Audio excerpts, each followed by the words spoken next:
Hello and welcome to our latest and greatest edition of Better Together Arizona. I am so excited to be joined by Bishop Jennifer Reddall from the Episcopal Diocese of Arizona today. Bishop, you are the first woman in this position, which is super exciting, and you have been a longtime champion of equality and inclusion. We're so honored to have you here today to talk about faith and also to talk about really inclusion of the LGBTQ plus community as well. Thank you. It's awesome to be here, Angela.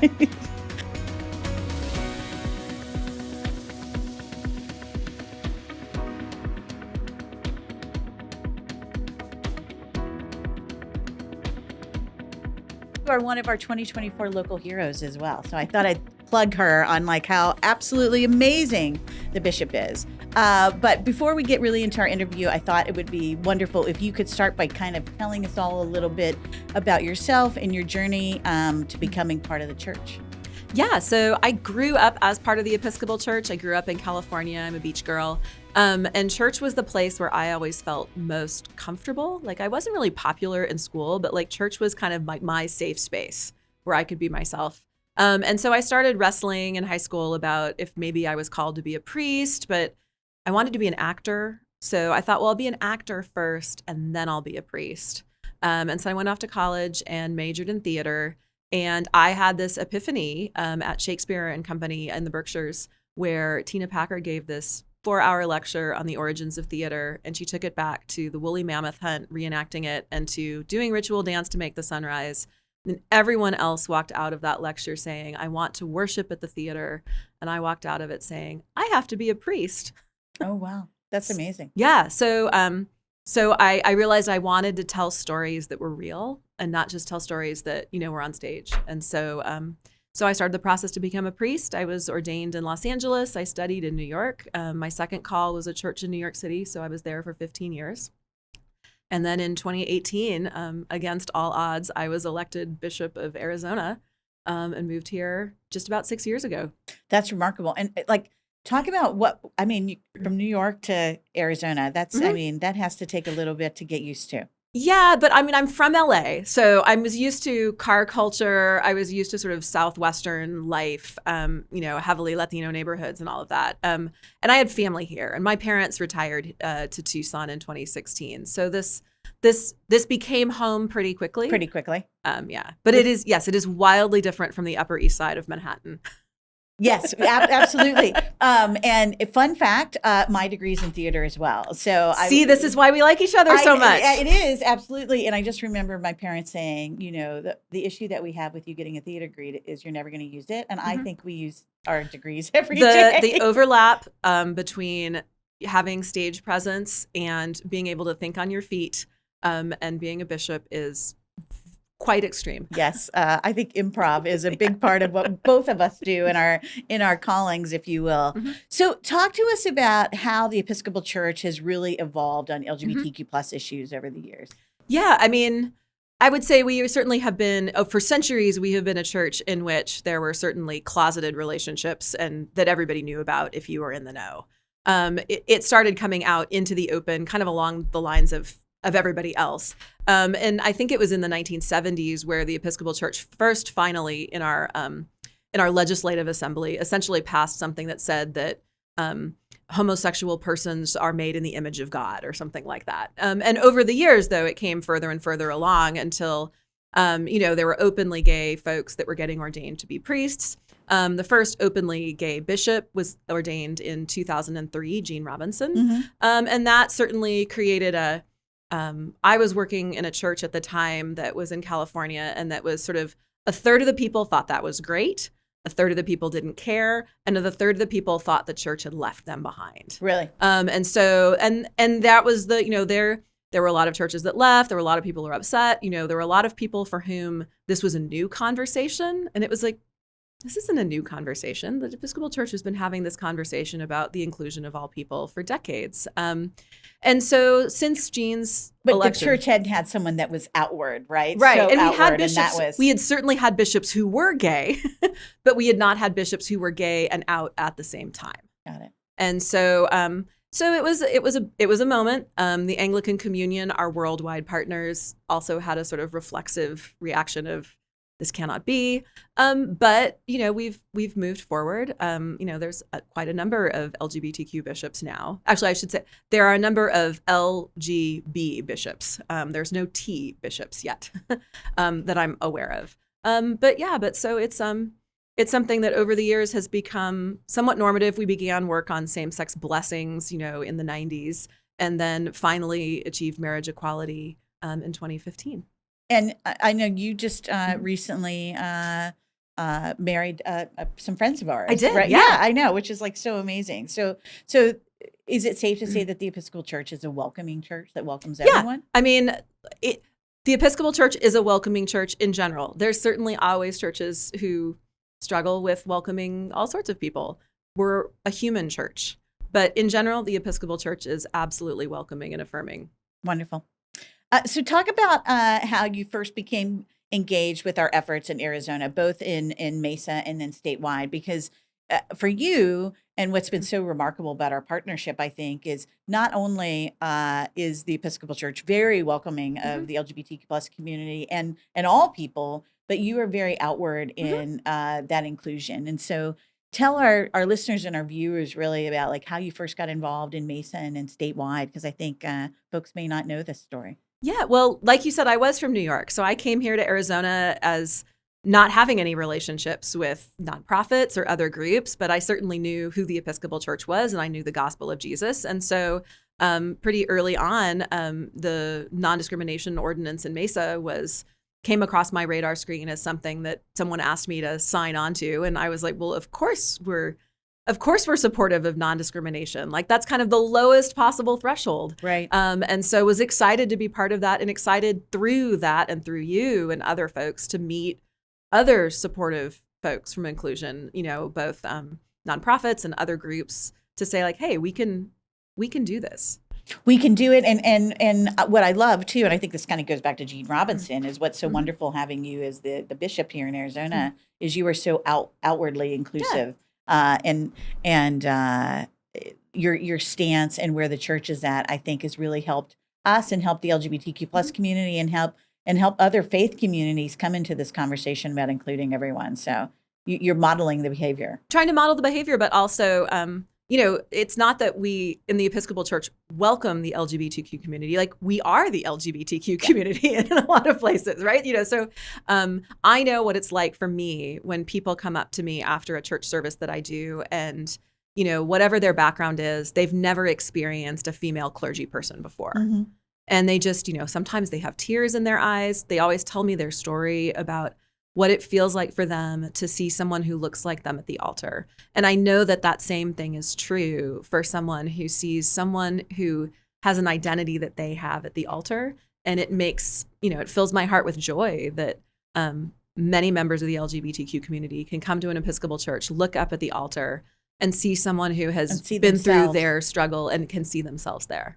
So speaking of seeing themselves or us seeing ourselves, and then also the struggle, the church had a diocese that was actually the subject of arson not too long ago. And it was because one of the pastor was gay, right?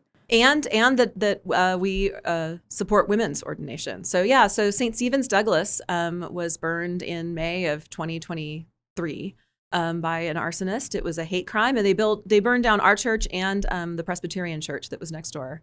But what was, it was horrific. And but what was so interesting was, the arsonist had visited the church a couple years before and had been welcomed there. He had come after church on a Sunday, and Father John Caleb met him and welcomed him. And, they had enough dialogue to realize that they disagreed on the inclusion of LGBTQ people. They disagreed on women's leadership in the church, but he was still offered the chance to come back and said, you're welcome here. He never came back until, the day that there's surveillance video from the Methodist church next door of him coming and lighting fires and burning down our churches. And so he was, I'm grateful to the U.S. Attorney's Office for the Southern Arizona because they caught him, prosecuted him. He's been convicted, and we're still waiting on sentencing. And we are rebuilding St. Stephen's Douglas.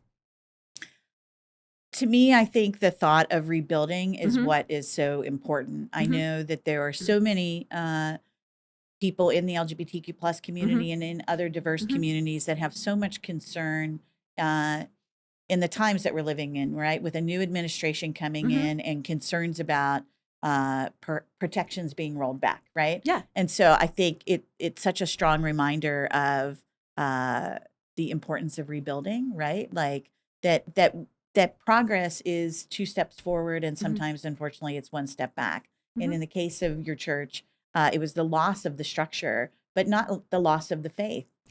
Definitely not. I mean, that first day I said, we were gathered with the Presbyterians out on the street watching our churches burn. And I said, there used to be walls between us and there's not anymore. Here we are out praying together.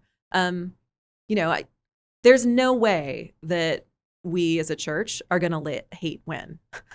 Like, I'm not going to let someone burn down our church and say, oh, too bad. I guess we shouldn't have been here. That tells me that Jesus has called us to that place in this time and in this century. It was a church that was over 100 years old to say, how do we live the gospel in Douglas now? How do we live the gospel in all of our rural communities? Because those are places where it can be even more isolating to be part of the LGBTQ community. And so it's even more important for us to have places there where people know they're safe and can go. Yeah. So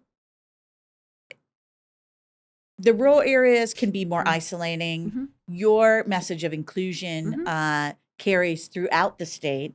In fact, you sent a pastoral letter not too long ago about inclusion. And I'm curious what the response was throughout the different areas within the state. Yeah, so I sent out, bishops get to send out a pastoral letter when they feel so moved by the gospel. And so in June of 2023, I sent out a pastoral letter about trans and non-binary inclusion in the church, which is a place where, the Episcopal Church is growing into that. And it's, that there's some growth needed there. And so I wanted to sort of provide some resources for people who maybe weren't sure what that meant and don't understand those things. Why are we talking about pronouns? And so I sent that out to our churches. And the day that it came out, where it could be read from every church, I was in one of our rural churches. Okay. And I thought, well, I looked around the room. I thought, maybe this is a church where we'll just, hey, there's a letter available. Read it if you want.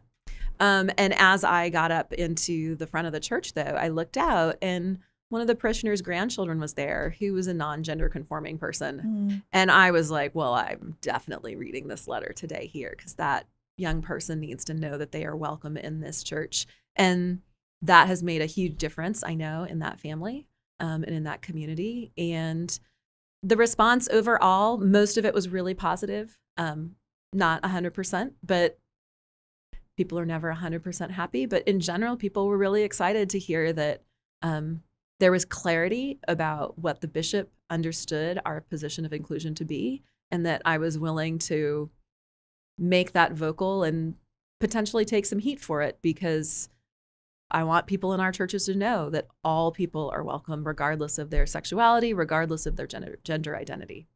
And it's so important because, I think I want to thank you for having the courage to always be uncomfortable, right? And to move the conversation forward and to model inclusive behavior and to ensure that there is the opportunity for like really healthy dialogue within your church community. And I think that there's so much that that people outside of church can learn from that healthiness and just having the courage, I think, again, to just model the like really good and thoughtful behavior to say, let's have these tough conversations. And also, if you have questions, like, let's answer those questions. I think so much of fear around who LGBTQ people are, in particular, folks who are gender nonconforming or transgender, is that folks just don't really understand gender identity and that we all have a gender identity, right? And so it is important that we are all, I think, patient and give people the space and grace to come into these conversations to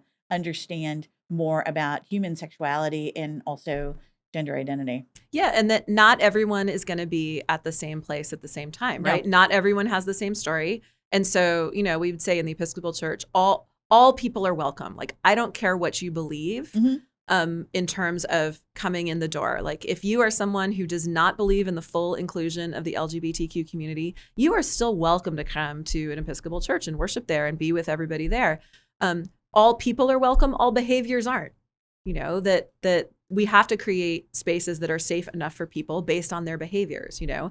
The gentleman who was the arsonist, as an extreme example, he was absolutely welcome at that church as long as he didn't burn it down. Yeah.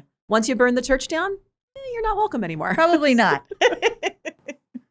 I so appreciate that. Okay, let's talk about like moving forward together. At one community, we often remind people that people of faith are often LGBTQ plus, and LGBTQ people are often people of faith, right? How do the teachings of the church and Jesus Christ call on us to embrace each other? I think it's so important to have that discussion during these really uncertain times where folks seem so divided.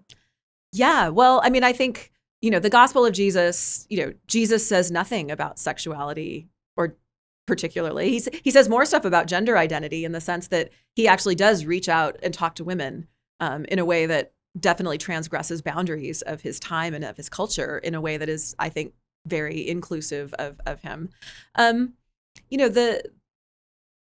There's a certain number of clobber passages in scripture that get used all the time and get cited, from Leviticus and from some of Paul's letters. And, from our understanding of where those scriptures come from, we can look at them and go like, oh, well, this is talking about a specific behavior in a specific culture in a specific time that really has no relationship to loving monogamous relationships today. Right. And so, the person who said, love God and love your neighbor, is somebody who we understand that it is holy, and one way of loving God and loving your neighbor to be in a loving relationship with someone who is the same gender as you or the opposite gender of you. And we've witnessed that in the church. It's been really interesting since marriage equality. Couples obviously chose to get married. Some couples said, we've been perfectly happy for 50 years in a holy relationship. I don't need some stamp of approval from the church to tell me that what I've got has been holy. And I think both of those are totally valid and ways of experiencing love and experiencing the church with our understandable record of how we have been part of traumatizing the LGBTQ community for thousands of years. We have been the oppressor often, and we have been the people who are persecuting folks for being gay or for being different in some way. And I think it's always important for me and for those of us in the church and leadership to say, we recognize that. We recognize the harm that has been done and is being done right now by people who say they are Christians to the LGBTQ community. And I am so sorry that has happened. And I'm even sorrier that it is still happening. And in my mind's eye, it's not very Christian. No, I think the freedom and joy of Jesus is one who yearns for people to understand who they really are, and who yearns for them to be who God has called them to be. We're all made in the image of God, and the image of God, even in Genesis, it says male and female, he created them in the first chapter of Genesis. And in that statement, there's a sense that like God's gender is the reflection of God is both male and female, right? That God's gender, God is beyond gender, and God is not, just a father figure sitting up in heaven with a white beard. God is beyond gender. I love that. All right. What advice do you have for families that are struggling with an LGBTQ family member? Well, first of all, I would say that families which question are you asking? Are you asking the question, what advice do I have for families who are struggling with an LGBTQ family member, or LGBTQ folks who are struggling with a family that's not welcoming? Because I think there's two questions. Because there's two questions, right? There's really two questions, right? So let's talk about if you have parishioners that have an LGBTQ family member and they're just struggling to affirm them. Yeah. What advice do you have? So I think the first thing is that making sure that people are treated with dignity. So if you've got somebody coming to your Christmas dinner table and you're not sure what their pronouns are, you're not sure what their preferred name is, you're not sure who the person that they're bringing as their date to this meal is, just ask, right? Like, just be a human being and say like, hey, I just wanted to check. Are you using he, him, they, them? What are your pronouns now? What name should I use to refer to you?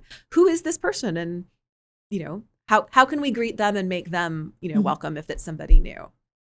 The opposite part of the question about if you're a person who is worried about whether you'll be included or greeted well by your family or whoever you're going to go spend the holiday with, I think there's some good questions about safety, right? How safe are you in that environment? I think family gatherings are really good. I also think there's times when, maybe you do have to gather with your chosen family instead of your biological family. If being with your biological family is not safe for you or doesn't have the level of safety that you feel like you need, go do something else. Yeah. You don't have to go. And there's other things that you can do that might actually be a reasonable excuse to your family. If you want to go on Christmas morning and Trinity Cathedral does breakfast for the homeless on Christmas morning, you could go to Trinity Cathedral at 6:45 a.m. on Christmas morning and help feed a bunch of people who don't have another family to go to. You can go be their family and you can tell your family, I'm so sorry, I'm not coming to Christmas dinner because I'm helping the homeless. I'm giving back today. Yeah. Because Christmas really is about giving, right? Yeah. It's not about receiving. My wife and I were talking about this morning, that it's really about giving and giving someone a warm meal and a safe place. Yeah. And just an opportunity, I think, to make new memories too, right? Yeah. Yeah. I mean, it's about, from my perspective as a Christian, Christmas is about the incarnation of God. It is about God becoming human, God taking on flesh. So it's a really wonderful celebration that God thought that being like us was worth God's time. And so it's a celebration of humanity in the sense that Jesus has come to be with us, God come to be one of us. And that's really exciting. And so when I look out at all the other created beings around here, I see the image of God in you and you and you and you. And that is a glorious place to be. I think we should leave it right there in a very glorious space. I cannot thank you enough, Bishop. It is so wonderful to be with you. I wish you and your family and all of your congregants around Arizona just a very, very happy holiday. Thank you. You too. And it's great to be here. Always great to be here.